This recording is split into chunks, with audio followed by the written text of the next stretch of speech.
Okay, I think we will get started and then a few others will join us. So hello everybody and welcome to today's webinar.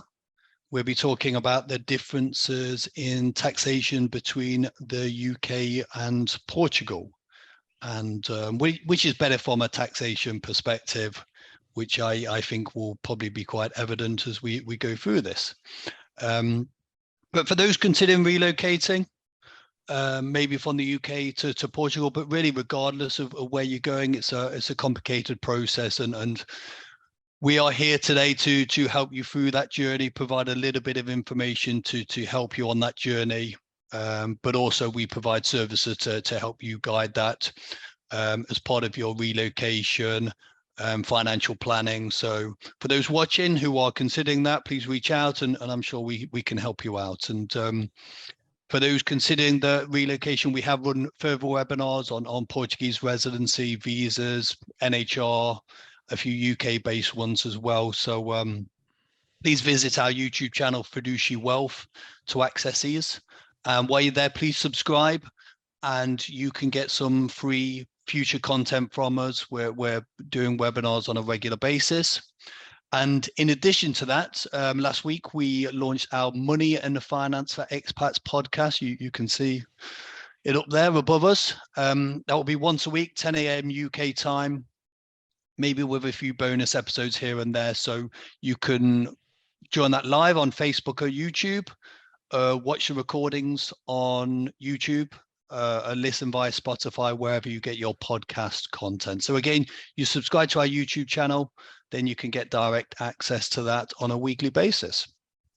Okay, so today's webinar is all about planning, those planning on relocating to Portugal, so they can get a better idea of what they do need to do, maybe a little bit of what you shouldn't be doing, and so we can compare from a taxation point of view. So a brief rundown of the agenda. We will start by covering the UK side, the importance of exiting properly.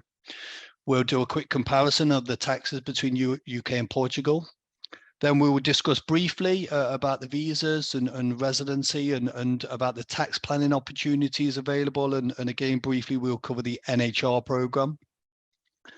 We will then move on to UK pension transfers and how the income could be treated in Portugal. We've got a few frequently asked questions and some additional advice that we finish off with. So for those joining us live, we are happy to answer your questions. Feel free to submit those using the Zoom function throughout the webinar, and we will answer those at the end.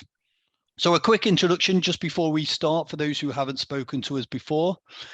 For those who've watched our webinars before, you probably heard this introduction many times and you can probably recite it yourself. So apologies for the repetition, but my name is Matt Penfold, advisor and director here at Fiduciary Wealth, working in financial services for 20 years. Spent the last 4 years working here in Gibraltar, but living in Spain, having relocated myself from the UK. And also Paul Correa here. Paul is managing director and co-founder of Fiduciary Wealth. Paul has many years in financial services too, a few more than 20. Paul, I won't give the exact number away because I don't want to age you too much today, but Paul has tons of experience and strong private banking background, wealth management. And in 2007, he co-founded Fiduciary Wealth, partnering with Islas 1892, the oldest law firm in Gibraltar. Aside from our legal roots, we're a member of the MGI Worldwide network. It's a top 20 global network of accountants, tax advice, and audit companies. And what we do is very simple. We want to offer honest, impartial advice to expats, mainly focusing on people in the UK, Gibraltar, Portugal, and Spain, but also Europe and beyond. And we're here about giving solutions to issues and listening to what you want to achieve and helping you meet your goals. So Paul, I'll hand over to you. So exit in the UK, very important to do that properly. So tell us a bit about that, please. Thank you, Matt. Thank you for the intro and for the many years of experience. Yeah, my pleasure. Let's not go into the finer details, please. No, you're absolutely right. The exit is just as important as the arrival in the new country of residence, in Portugal in this instance. I think the first thing that we need to consider is that there's many factors which determines whether you're still UK tax resident or not. So the number of days that you physically spend in the UK during the tax year is a major consideration, but there are other factors too that need to be considered. So, you need to look at things like your pattern of presence and your connections with the UK once you've left.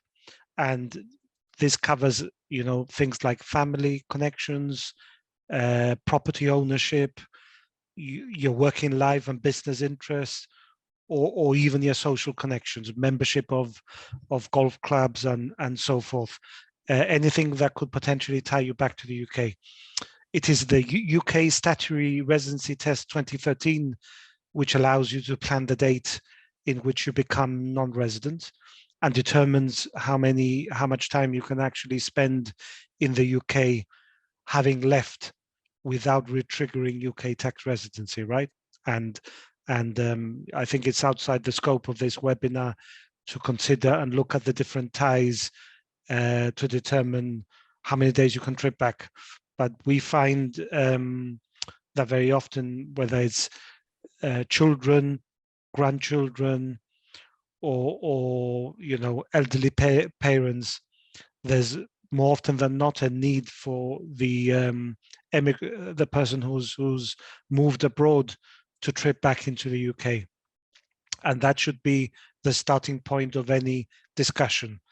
Because if you want to move to Portugal and then not spend 183 days, well, you can't. It doesn't meet the criteria. If you want to spend in Portugal 7 months and then 5 months in the UK, it might not be feasible, because your ties prevent you from spending so much time in the UK, but you can travel around. So this is an often overlooked aspect of relocating, the exit from the UK. We always advocate that individuals moving to Portugal exit at the end of the tax year, which, as you know, Matt, is 5th of April. That is ideal because it's just a clean break from the UK. However, you may decide to split the tax year between the UK and Portugal when you exit. And there's 3 specific situations where split year rules apply automatically without it being questioned.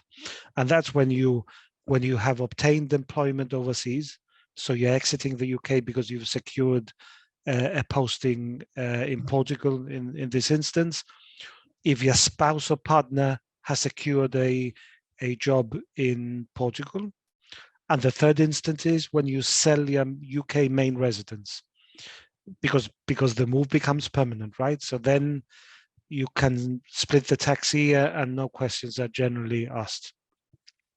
So yeah, it's key that this is done properly and methodically and not overlooked, because we find, Matt, as you know, many instances where it's completely overlooked, and then they want to undo the damage that has been done at the beginning.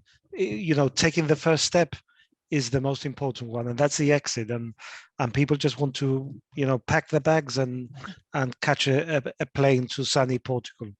Well, unfortunately, we don't want to spoil the party, but the reality is that there's things that need to be done before then.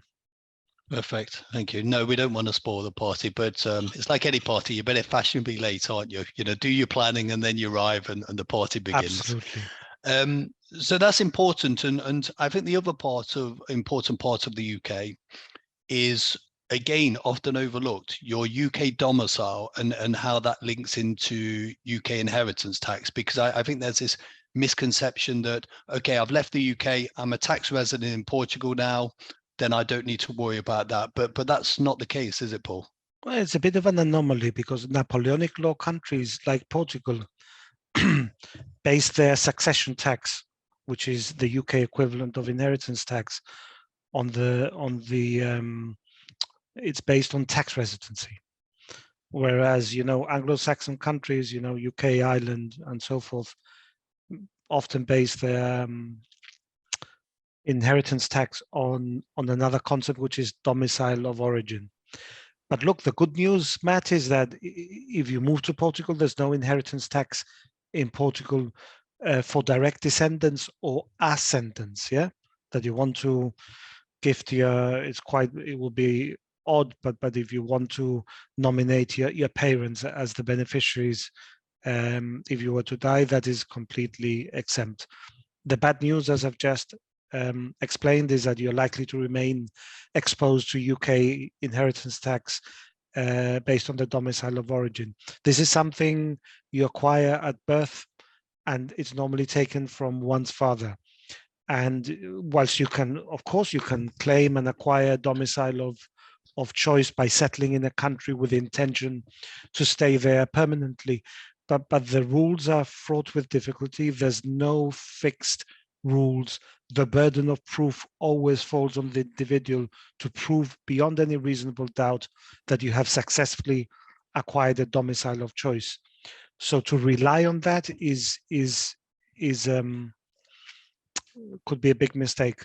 In any event, in our experience, and this happens, as you know, Matt, almost every year without fail, a couple of cases, is not uncommon for Brits to move abroad and then have to return to the UK. One, maybe temporarily because of ill health, and they want to have NHS treatment or private treatment in the UK because they feel more comfortable in the home country being treated there in case things take a turn for the worse, or perhaps even permanently when one of the spouses passes away or gets very, very sick, then they all decide to come back home. And then, of course, even if it's for 1 year for treatment, that then does all the domicile of choice work that you may have done, and then they say, okay, you're domiciled again. So you fall back into the net, IHT net. If you look at the textbooks, theoretically, you can avoid UK IHT after 5 years of non-UK tax residency, but in practice, it's much more complicated than that. And you know, business interest, your social connections, your family, where they are based, property ownership, and even something that they call intentions. Any of those can result in being domiciled for UK IHT. I mean, from past experience, we know insignificant ties are often challenged. HMRC will rely on the most tenuous of grounds to claim that the domicile of choice has not been acquired. We just have to go to, you know, a very high-profile case, being the late Welsh actor Richard Burton. He lived in the US for many years. He moved to Switzerland, to Geneva in Switzerland in 1957. He passed away in 1984. The UK tax authorities made a successful claim on his estate on the grounds that he never relinquished his UK domicile. And even though he'd left the UK for more than 30 years and he'd had professional tax advice of the highest level, but they claimed successfully on the basis that he purchased a burial plot in Wales. So he always had emotional ties with the mother country, with the UK, and we go back to intention, and always intended to return to the UK, whether it was you know, alive or dead, so to speak. But you know, the story goes that the fact that he requested to be buried in the colours of Wales, in the Red Dragon, with a copy of Dylan Thomas poems, was enough to sway things in favour of HMRC. And you know, the end result of all this is an estate of 5 million, which is not a small amount in those days, was subjected to a UK IHT bill of £2.4 million.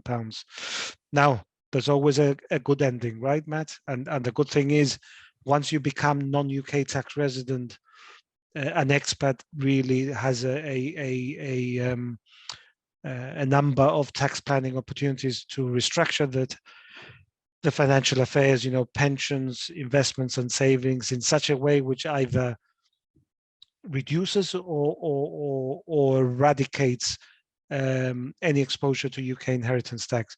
Again, with a caveat that not everyone is the same and it's all based on personal circumstances. But again, that's one of the things you should look at: the exit, the arrival, and what is my exposure to UK IHT. Wonderful. Thank you, Paul. Yeah, every story has a good ending, and we're going to cover a few of those opportunities today as well. So we'll get to that at some point. So we'll do a comparison of the taxes between the UK and Portugal, and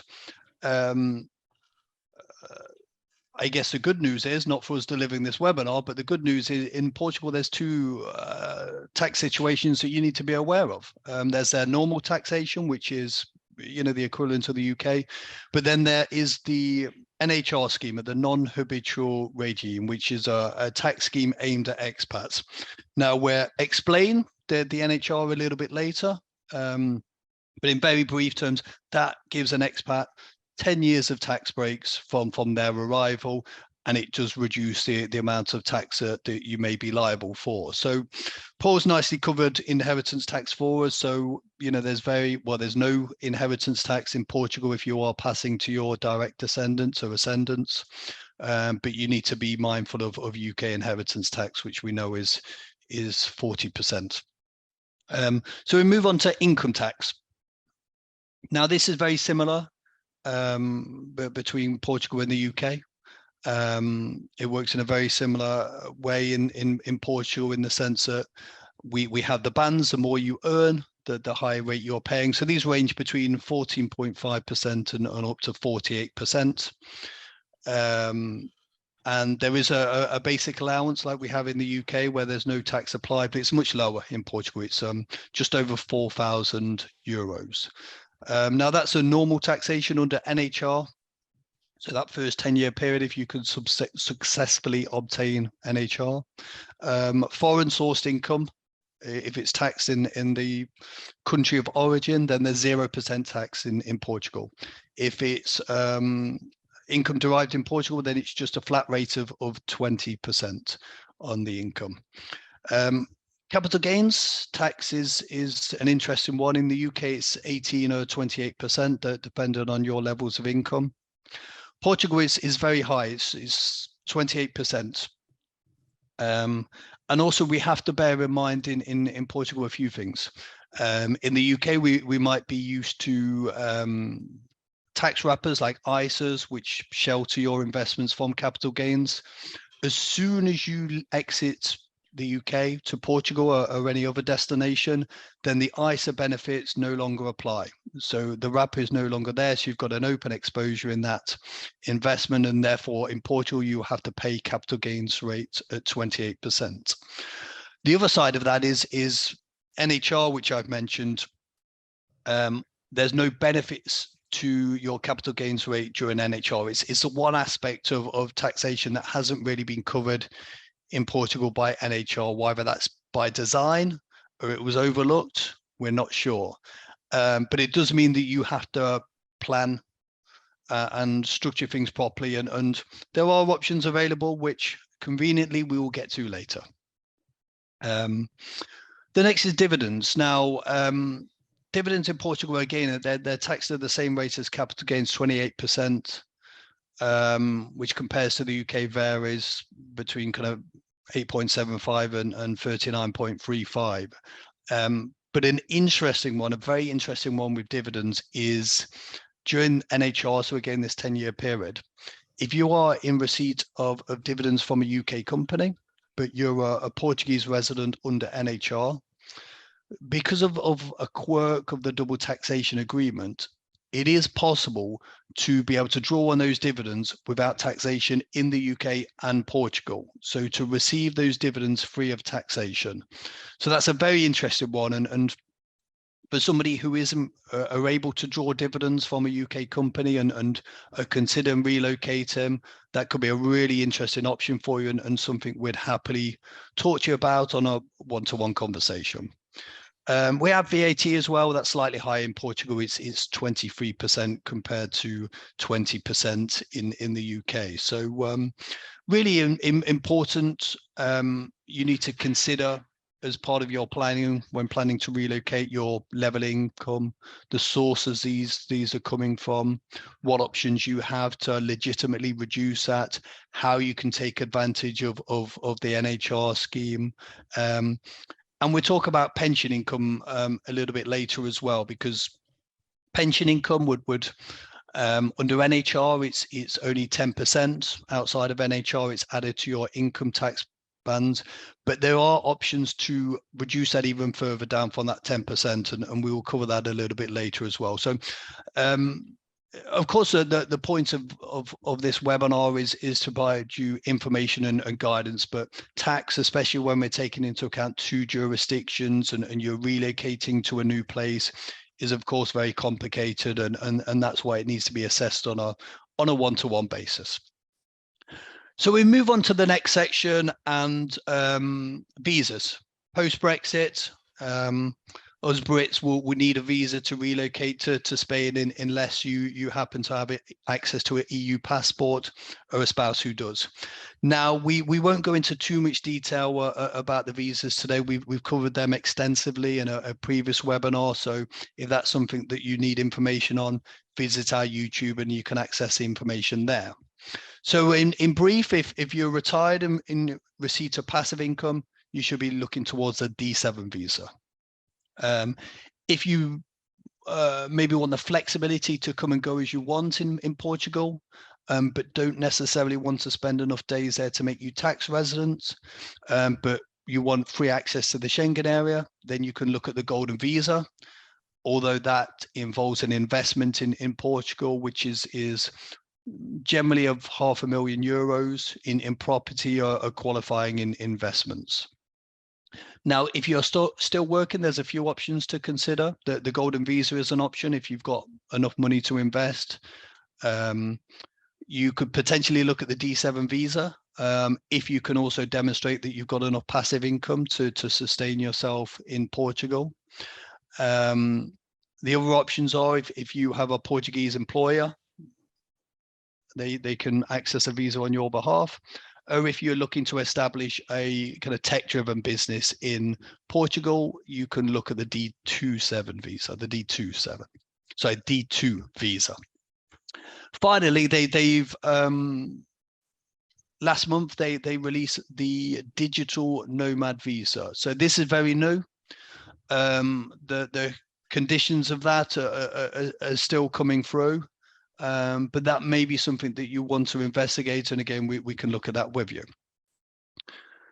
So we move on to tax mitigation and succession planning. So we've led up to this a little bit throughout this webinar, and again, we will cover the basics of this. We have more details on this on previous webinars, but also when we're talking about your tax planning, I mentioned it before, it's important to discuss this on a one-to-one basis so you're getting the very best advice that suits your particular situation. But one option you do have is to transfer your UK pensions to a QROPS, a qualifying recognised overseas pension scheme, and generally we would advise you to be held in Malta because Malta holds a double taxation agreement with Portugal. Now, there's a few benefits to this. One of those is that the income can potentially be drawn at a preferential tax rate, and Paul will cover that shortly. Another is regarding your lifetime allowance limit. So in the UK, we all have a lifetime allowance, which means a certain amount that we can build up in pensions.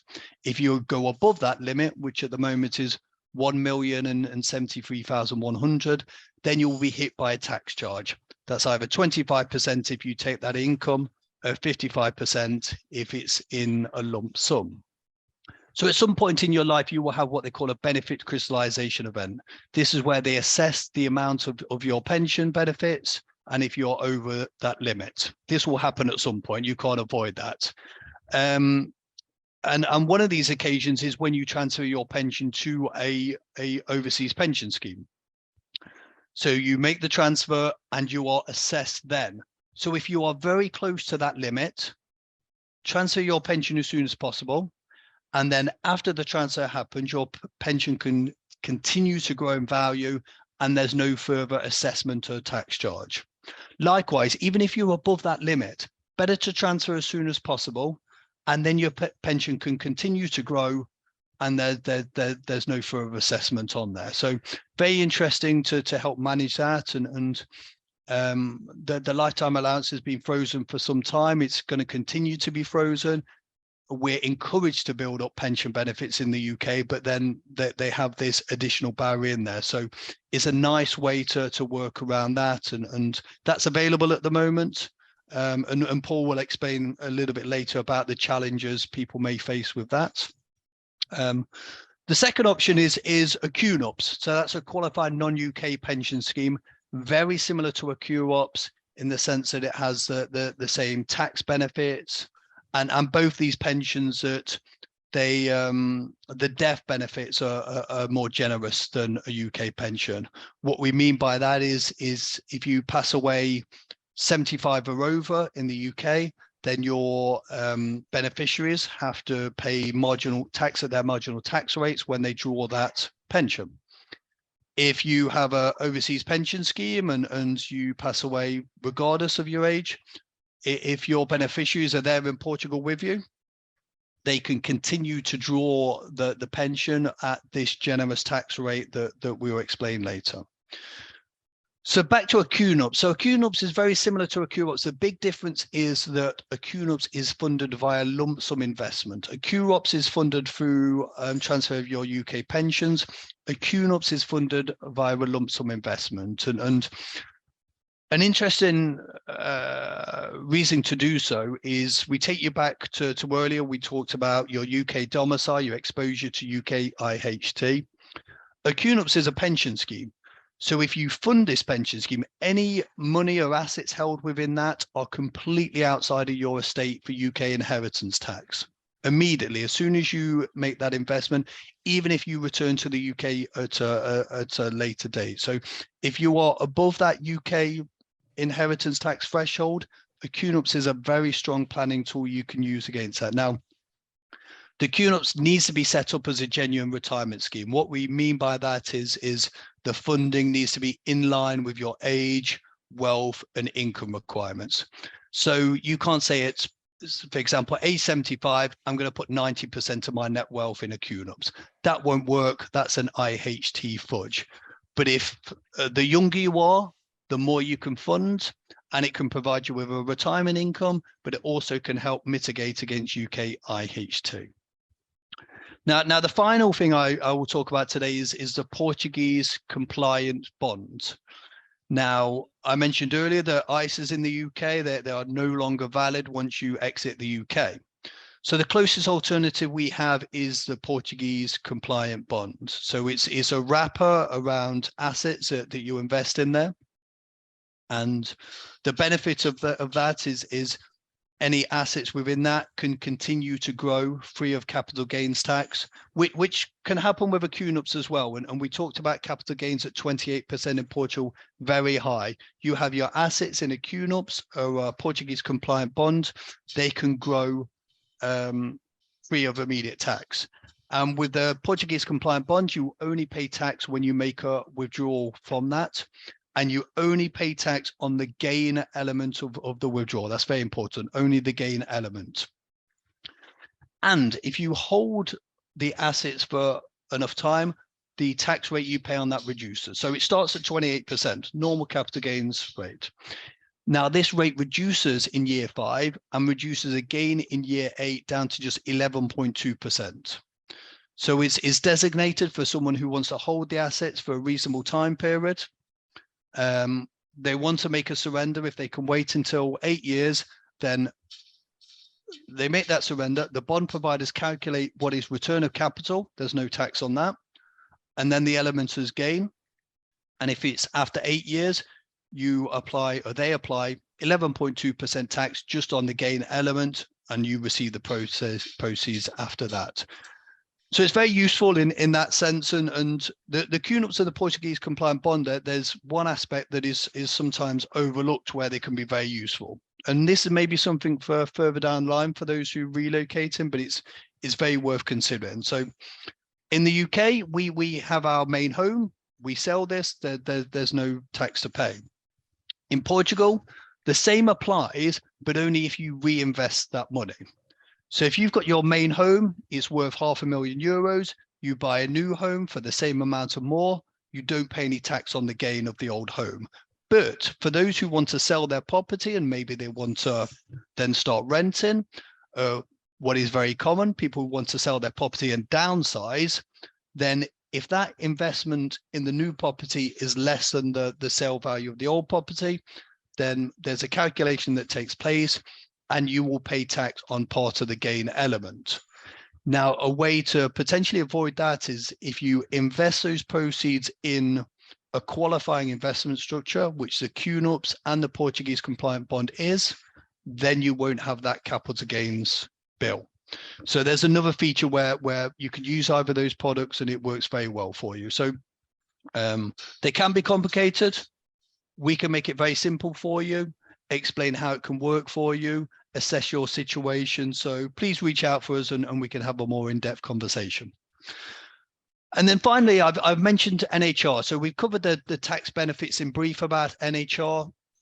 I just want to explain briefly what NHR is. So it's a tax scheme. It's not a route to residency. So if you are Brit, you need to have your visa first, gain your residency, then you can apply for the NHR.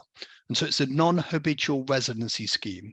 The name is often confusing, but what it actually refers to is you cannot have been a resident in Portugal for any of the previous 5 tax years.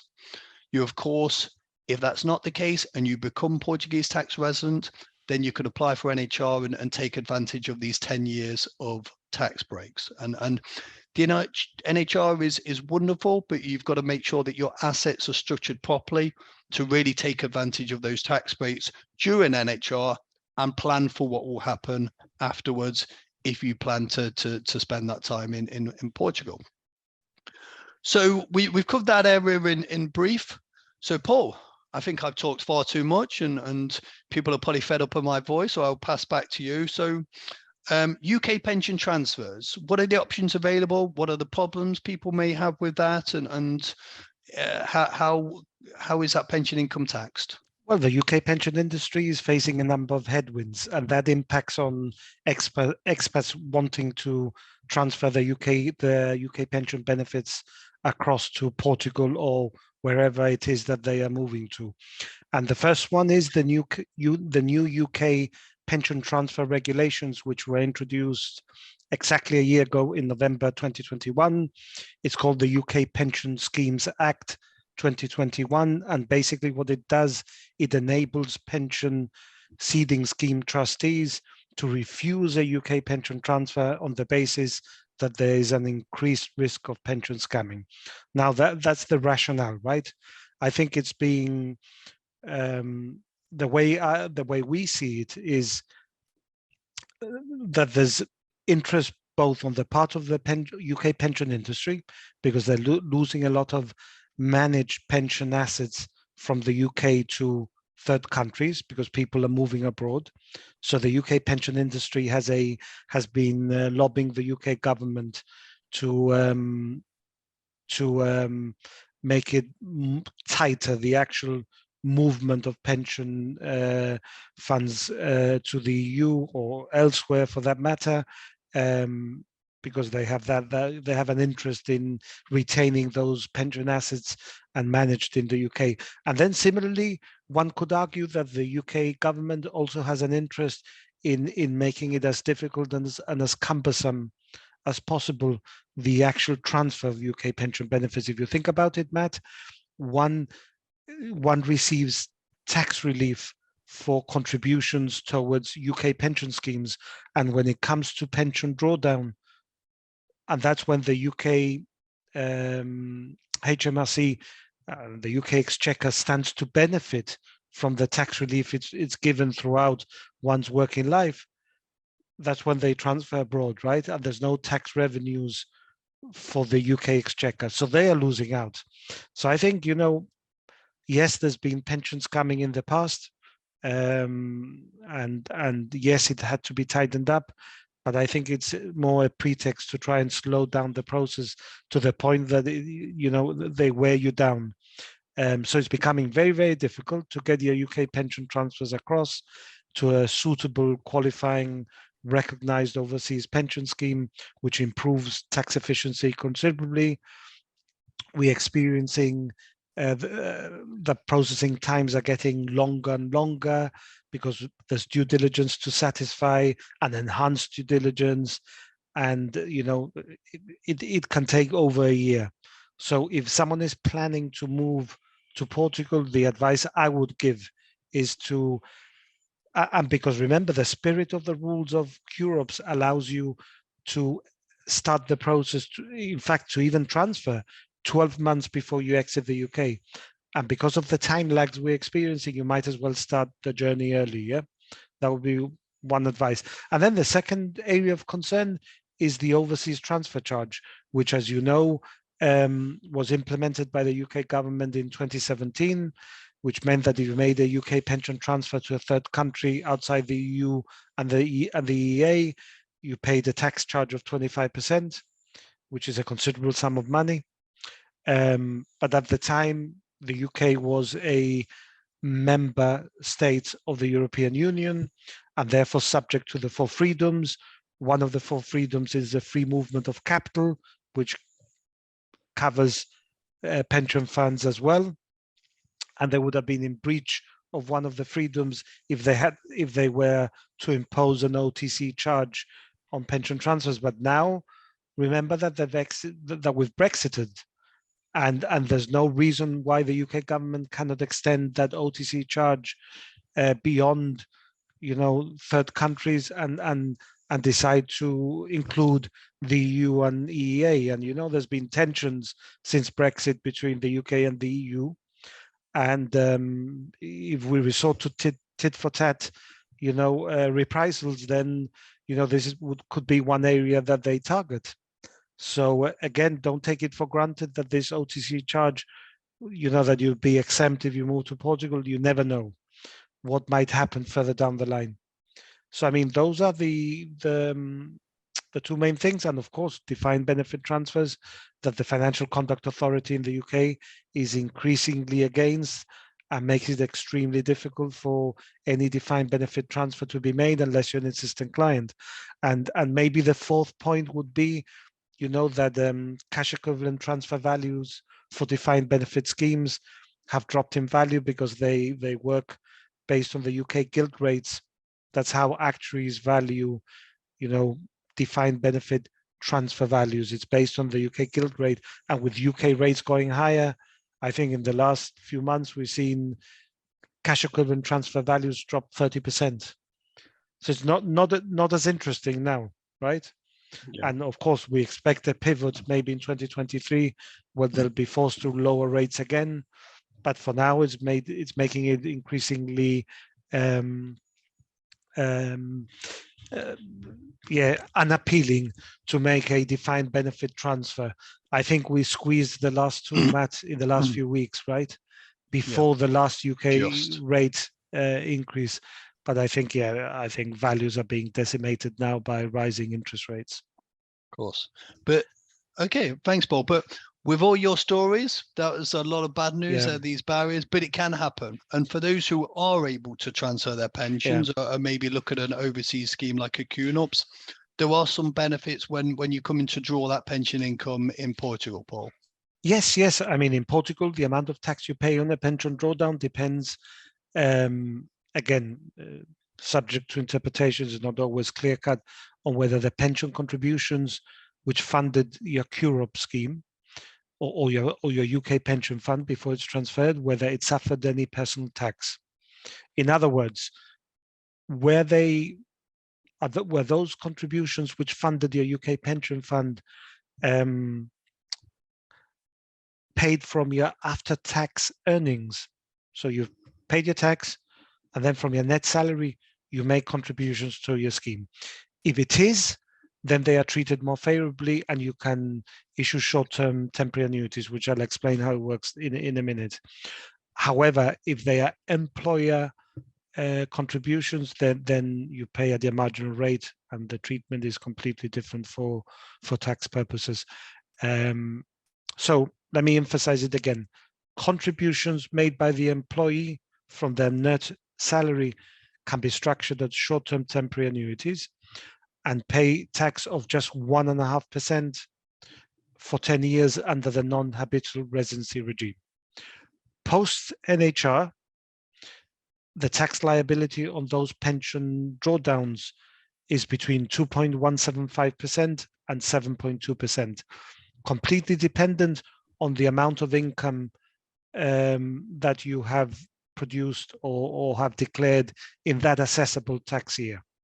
So best case, 10 years at 1.5%, and post NHR between 2 and 7%, which, to be honest, Matt, is like almost like paying no tax. Yeah. No, it's amazing. Compare that to the UK, and you're making a massive saving. The way I look at it, Matt, is two things. One, a lower cost of living in Portugal, right? And less transport and expenses. And then if you add to that the fact that you have more disposable income because the tax rate drops right down to 1.5%, at least for 10 years, and then not much more. I mean, then you're making a considerable saving. Then your pension income stretches much more than it used to back home. Now, if your contributions have been paid by your employer on your behalf, which is not unusual, right? Or then you pay tax at your marginal rate based on a progressive tax system. And very often, as you know, Matt, it's a combination of employer and employee contributions, further complicated by pension consolidation, 3 schemes consolidated into one, going back 30 years.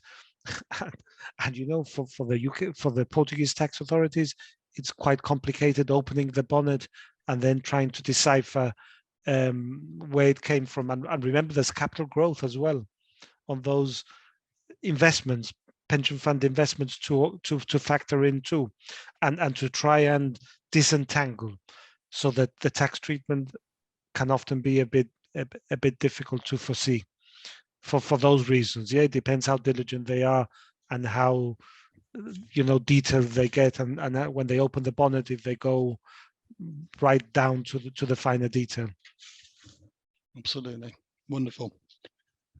Okay, I think we've almost reached the end of the webinar. Paul, I think you've got a couple of very simple, easy to answer questions for me. Yeah, I've got a list here of 30 questions, Matt. 30 questions, great. We've got a couple of hours. Let's go. Okay, so 2 questions. Yeah, I'll keep it very simple. Yeah. Can I have non-habitual residency status but not live in Portugal full-time? That's a frequently asked question. No, we get this one a lot because the NHR is such a generous tax scheme, and often people think, well, I want to take advantage of that, but I'd really rather spend more time in the UK. The answer is no. The NHR scheme, you have to be a Portuguese tax resident. That means spending a minimum of 183 days in Portugal. So no is the simple answer to that one, Paul. Okay. And then my final question, Matt, and then I'll leave you in peace. What happens with someone's UK state pension when they move to Portugal? Okay, Paul, firstly, I'd say this webinar is recorded, so you promised to leave me in peace now, so I'm going to hold you to that. But absolutely. But no, the state pension, you exit the UK, you should exit the UK properly, as we said earlier. So you notify HMRC, and then they can pay your UK state pension gross, and therefore it's taxed in Portugal. So you add it to your tax there. And the good point, because they have the double taxation agreement between the UK and Portugal, is that even though you're receiving that state pension in as a Portuguese resident, that pension still benefits from the annual uplift, so the triple lock. So there's good news on that side as well. Good. Paul, one quick or not so quick question in response. Okay. So there's a lot of people here watching this who are considering relocating. So what's the main advice that we would give to those people? Well, the first thing, Matt, is there's a lot of information in the World Wide Web. Some of it is reliable, but a lot of it is either out of date or simply distorted, inaccurate, and you cannot rely on general information, especially when you have to make specific personal decisions. And the danger is always that you're penny wise, pound foolish. I think it's a big mistake to try and gather data from the Google some information, piece it together, because this is a complex process when you exit one country for another, and trying to, in your own mind, decipher what steps you have to take, in what order, and what you need to do. I mean, that is always going to end up in tears, and it often does. And then you want to undo the damage and appoint an advisor to try and help you sort it out. Well, it doesn't quite work like that. You may have made a fatal mistake. So don't try that. That's my advice. You can if you want to. Everyone is free. You know, we are talking to adults in the room. That's entirely a decision for the individual, but I think it's a big mistake. And as you know from experience, relocating a lot of expats from the UK, it's a very tricky road. It's bumpy, it's unpredictable, and you really need a trusted individual by your side that can make that journey easier for you and ensure a smooth and seamless transition to Portugal.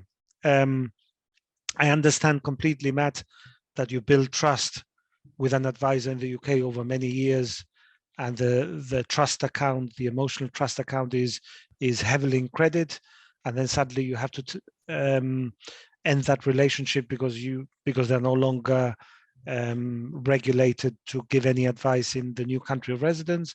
But I think it's a mistake to keep your pensions and other assets tax efficient in the UK, but you're living in another country where it's not tax efficient, simply because you don't want to sever that relationship with your UK advisor. I think that's not a clever decision. Why would you want non-habitual residency, for instance, and then keep things completely tax inefficient because of this emotional tie with an advisor? I know it's very difficult. I can understand it completely, but you're better off with someone that understands the differences and the nuances between the two tax regimes, UK and Portugal. That's something we do. But as I always say, failing to plan is planning to fail. And you need a timeline, you need a strategy, and you need someone by your side that's going to execute that strategy step by step. And, you know, missing a key step, it can be fatal, I've already said, and there's so many things to consider. You know, pension consolidation, you referred to the lifetime allowance charge, how to avoid it, when best to do it. There's the disposal of your UK main residence. When should you do disposal of it, and how do you make use of the exemptions? Because that's what we do. We look at it from holistically and see, okay, how can you save tax on this in this instance, disposing of UK property? How do you save tax here? And it's not just about selling you a product, it's about holding your hand through the entire journey and make sure that you optimize your tax position at every turn. And, you know, there's restructuring of financial affairs to make them, and we talked about it, to make them tax efficient from a UK inheritance tax perspective. There's the drawing of UK dividends if you have a company in the UK, how to do it without paying any tax. There's, I think you've mentioned as well, downsizing a property in Portugal, and how can you avoid Portuguese CGT? So many things where we can add value. Why wouldn't you want to save money? And very often the savings are considerable. Why would you want to do it on your own and take a risk? So yeah, as I always say, you know, missing a key step can be very costly, and you need to plan first. It's a very long runway because there's a lot of things that you need to do during that 6 months, year of moving across. Well, before, during, and after. And yeah, planning begins well before you exit, Matt. You really have to start early. That's my, you know, if that's the biggest takeaway, is begin the process early and make sure you've got someone you trust by your side, whether it's us or another firm. that's someone you can trust, and make sure you've done your research on the financial advisory firm. What professional connections do they have? You know, are they salaried, any advisors, or are they commission only? And there's a number of due diligence questions that a unsuspecting British expat moving to Portugal should ask. Perfect. Thank you, Paul. So yeah, plan early, plan properly, do things properly. I think that's the key takeaways from that. So wonderful. Well, we've reached the end of the webinar. At this stage, we will often answer any questions that have been fired at us, but there's none for today, which is a clear sign that people have had enough of hearing our voices today, Paul. So we have to accept that. Are you surprised? No, I'm not surprised. No, I get that at home as well, so it's not a surprise. So no, we want to thank everyone who joined us today and people who are watching this. Maybe a special shout out actually to the builders outside who've decided to start their drilling just as we commence this webinar. So if you heard that noise, apologies for that. But yeah, for those watching, thank you. What we would say is another appeal. We have so much content on our YouTube. We're building that up more and more, completely free content for you to enjoy and help you guide your process. So please visit our YouTube channel, like, share, and subscribe to that. There'll be more that we'll be adding every week, and including our weekly podcast. Other than that, I say thank you for everyone who's watching, and I'm sure we'll speak to some of you soon. Thank you. Thank Bye-bye. you. Bye-bye.